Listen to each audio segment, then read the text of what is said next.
Hello, my name is Drake Murray, and I'm a student athlete at North Carolina Central University. And today I will be interviewing Associate Athletic Director for Development, Jamaal Mayo. My position title is Associate Athletic Director for External Relations and Resource Acquisition. So during a typical work week, my major activities surround pretty much securing resources for the Department of Athletics. And we do that in a number of ways, whether it be through private donations, through alumni, donors, whether it's through contributions of corporate sponsors, whether it's through ticket revenue. The main responsibility of this office on a week-to-week basis is to generate funds for the Department of Athletics.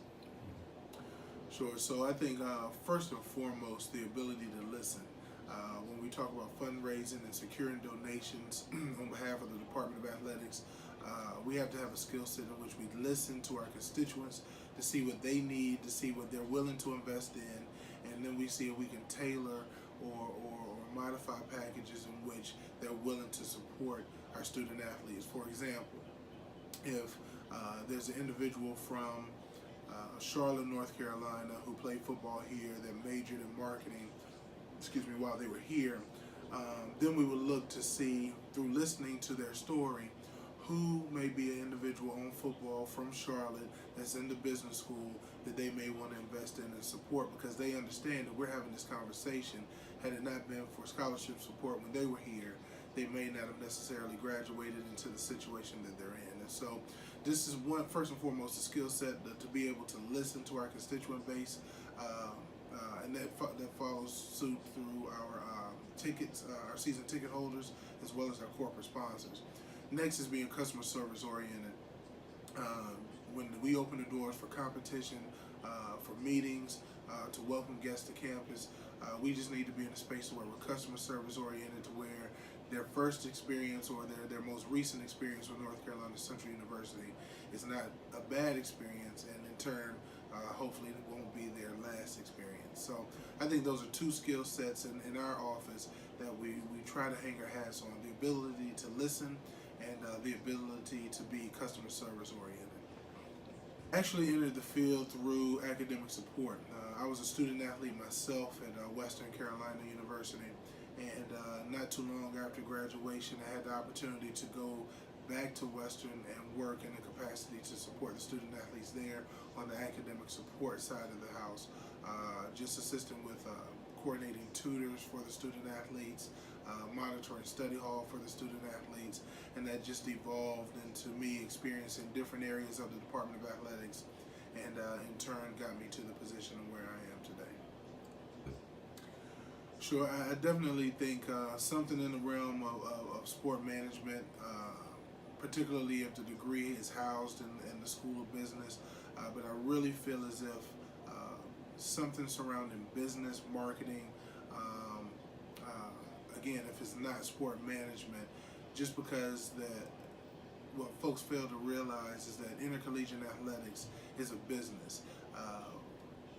It's definitely fun to be a part of championships and to watch your students walk across the stage at the end of the year, but athletics is definitely a business.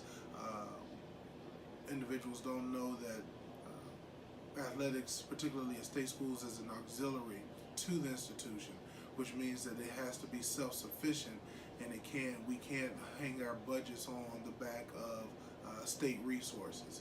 And so we need to figure out how to raise money, how to manage money, and how to, and when I talk about manage money, monitor the expenditures versus the revenues, and what we need to do to keep the doors open, in essence. And so I really feel as if anything in the business realm, if not majoring in sport management, are majors and concentrations that folks would benefit from if interested in athletic administration.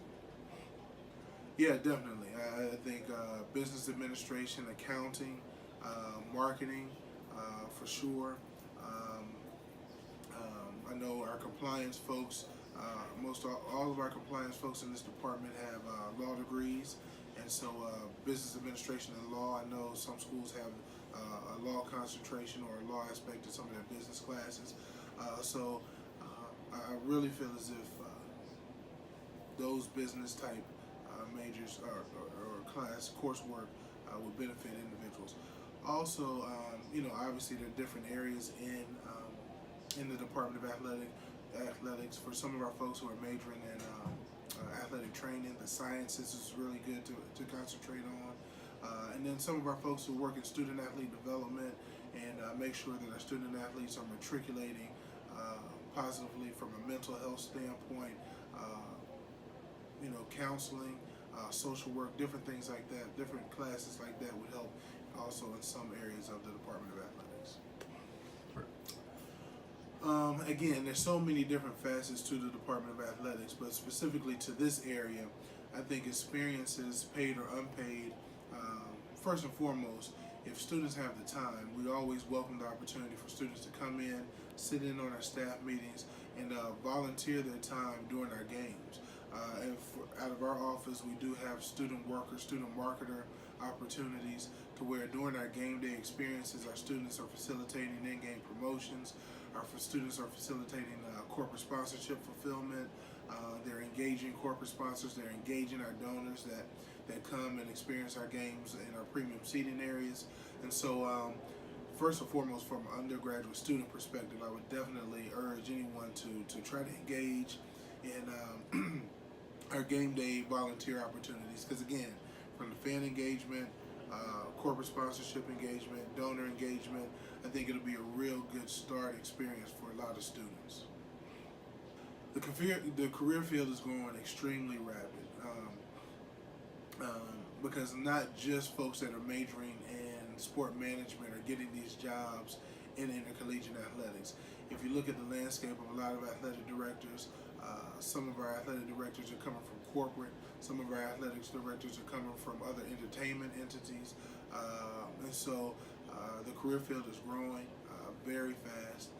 It was already extremely competitive, being that there were only a certain number of spaces for a lot of applicants, but it's growing even more so now, and the spaces are becoming even more limited with, again, the corporate entities and the entertainment entities looking to infuse themselves in collegiate athletics. Again, I really feel with this phase of intercollegiate athletics and the way the landscape is set now, prospects will really need to have some type of business acumen. I know when I first got into the business, academic support was really popular, and there were a lot of positions created in academic support. That was because the NCAA had just introduced APR, the academic progress rate, and the academic progress rate monitored retention and eligibility of the student athletes. And so departments were investing a lot of time in making sure that they were compliant with the APR regulations, because there were postseason bans, scholarship reduction penalties, there were all types of penalties surrounding that. Now that schools pretty much have APR under control and things for the academic support and compliance side are monitored, capital campaigns, fundraising is a huge aspect of intercollegiate athletics right now. And so with that, folks that know how to raise money and manage money are really vital, to intercollegiate athletics right now. Well, I really don't think there are any negative implications right now for folks that are trying to enter the field, because you're really able to kind of paint your own picture of what you're trying to do. But I really just feel as if folks that aspire to get into intercollegiate athletics, again, learn numbers, get connected with someone that's in the business. Don't try to rush to the top too quick, because again, it's a very competitive industry. So be okay with the internship, the volunteer opportunities, the non-paid internships if you can afford them. Because one thing that I am noticing is that so many of our folks that are aspiring to be athletic administrators, they're trying to go from A to Z and not touch anything in between, when the reality of it is a lot of our folks need to be able to understand the Department of Athletics, get some good ground level experience, and work their way up through the ranks. The overarching professional development body is NACDA, and it's the National Association of Collegiate Directors of Athletics. And under NACDA, under the umbrella of NACDA, there are different organizations for the different tracks of athletic administration. Just like I'm an affiliate of NAD, and that's NAADD, and that's development officers. Some other folks in our office, they're affiliated with NACMA, which is marketing professionals. My ticket manager is affiliated with NATSO.